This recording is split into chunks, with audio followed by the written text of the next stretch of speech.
memberikan kemudahan perizinan, tidak berbelit-belit dan juga harus ada kepastian mengenai kapan konser izin itu diberikan. Kan pertanyaannya salah satunya soal konser dan lain sebagainya, kemudahan. Nah, kira-kira kalau Mas Pram dapat kesempatan untuk jadi gubernur, apa yang bisa Jadi dilakukan? yang paling utama adalah memberikan kemudahan perizinan, tidak berbelit-belit dan juga harus ada kepastian mengenai kapan konser izin itu diberikan. Salah satu problem kita ketika kemarin 2 periode di pemerintahan Pak Jokowi, banyak sekali konser besar yang izinnya sebenarnya baru keluar 1 atau 2 hari sebelum hari H.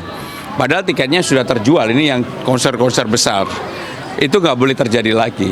Jadi harus dilakukan secara baik, direncanakan secara baik supaya baik para promotor maupun apapun lah, mereka juga tidak semena-mena menerapkan harga yang tadi dikritik oleh beberapa orang yang mengajukan pertanyaan. Jadi transparansi terhadap perizinan menjadi hal penting dan sebenarnya kemarin sudah ada peraturan bersama Menteri Dalam Negeri, Kapolri, kemudian juga Menteri Pariwisata untuk hal ini. Dan mudah-mudahan di pemerintahan baru ini dilanjutkan. Karena bagaimanapun ke depan konser-konser yang seperti itu akan menjadi berjalan dengan baik kalau memang izinnya gampang. Pasti kan juga lagi ramai konsernya Dua Lipa batal, karena sebetulnya sih bukan karena perizinan, tapi ada alasan keamanan lah. Kira-kira dari Pemprov sebenarnya bisa mengambil andil nggak sih untuk menyamakan promotor-promotor supaya punya standar yang sama? Ya ini harus bisa, karena diadakan di Jakarta, maka pemerintah Jakarta bisa terlibat untuk itu. Jadi saya juga mengikuti Dua Lipa ya. Gini, kenapa batal? Salah satunya itu tadi, keamanan. Dan ini kan juga pernah terjadi. Padahal dia udah wira-wiri di Jakarta kan gitu, udah belanja beberapa makanan di Jakarta, di Singapura. Di Singapura kenapa mereka merasa aman nyaman? Karena itu tadi terproteksi, termasuk pada saat konsernya Taylor Swift pada waktu itu.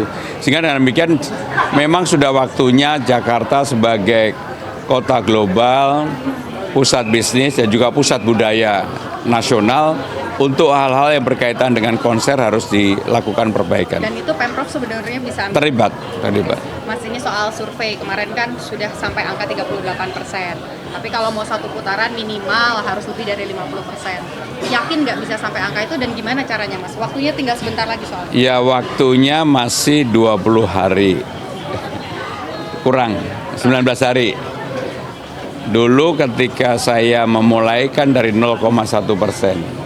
Dan apa yang saya lakukan hari ini tidak mengurangi, walaupun surveinya sekarang relatif sudah di atas.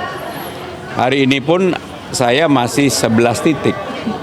Habis ini masih 2 titik lagi. Jadi artinya apa? Saya akan fight dan tetap bekerja seperti biasa. Survei itu hanya menjadi acuan bagi saya. Tapi target ada, Mas, misalnya ya udah angkanya di atas 50% kalau dari ya kita harus fight untuk itu. Maka sekarang ini yang ada dalam pikiran saya, mudah-mudahan pemilihan gubernur dan pemilihan bupati wali kota bukan hanya di Jakarta tapi di seluruh daerah berjalan dengan baik, transparan dan juga tidak ada yang katakanlah menggunakan politik uang. Maka kami di tim pasangan nomor 3 akan membentuk Satgas Money Politik dan Politik Uang yang akan beberapa relawan tergabung di dalamnya, termasuk ormas-ormas yang memberikan dukungan kepada saya. Mas, debat kan sebentar lagi. Tanggal 17. Hampir 1 pekan lebih lah. Tapi isunya kan soal tata kota. Kalau Pak RK pede banget katanya itu bidangnya dia. Mas Pram gimana? Kan dari dulu pede terus. Saya memang nggak pernah pede, saya nyantai aja. Saya minta diserang, nggak ada yang nyerang saya. Malah Bang Dul yang diserang terus, jadi saya nyantai aja. Oh, jadi apapun isunya? Apapun isunya. Mas, sama ini solusi tebus ijazah untuk ijazah siswa yang masih ditahan sekolah dari Mas Pram sama Bang Dul gimana? Jadi Presiden Prabowo sudah mengeluarkan PP tentang memutihkan atau mencairkan piutang bagi UMKM. ini gagasan ide yang sangat bagus sekali dan sebagian akan terjadi juga di Jakarta.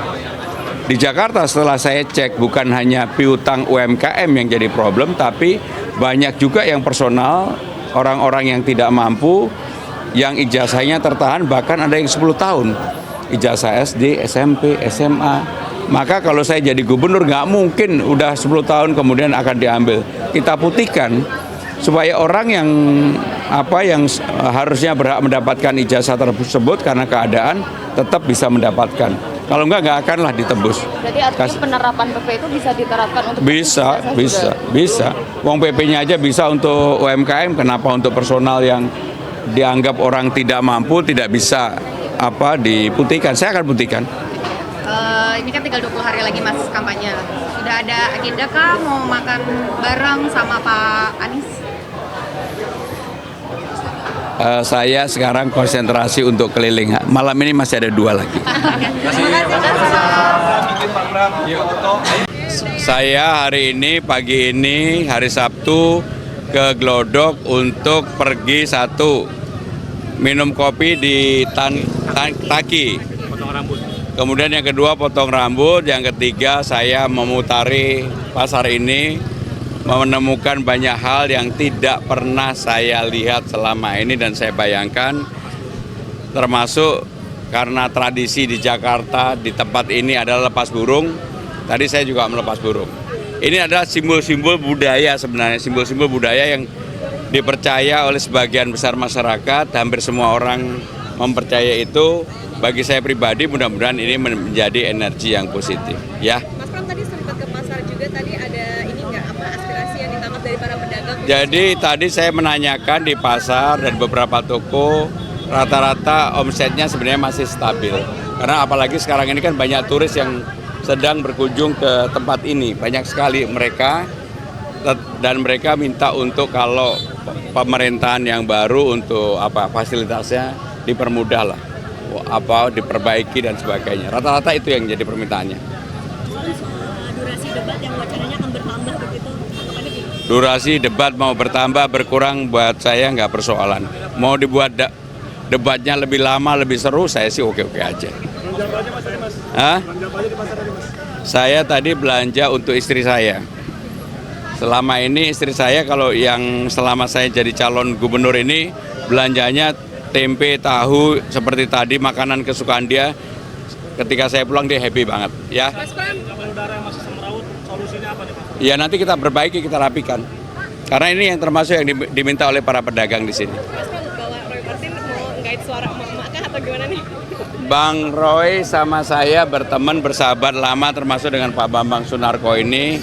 Memang yang namanya legend tetap legend aja. Jadi lihat aja semuanya pengen foto sama Bang Roy. Mas Roy, ditanyakan, saya ajak Mas Roy karena apa? Memang legend, memang ganteng. Jadi udahlah, saya doakan tetap gantengnya seumur hidup buat Mas Roy ya. Iya, minimal karismanya nular sama saya. Makasih ya.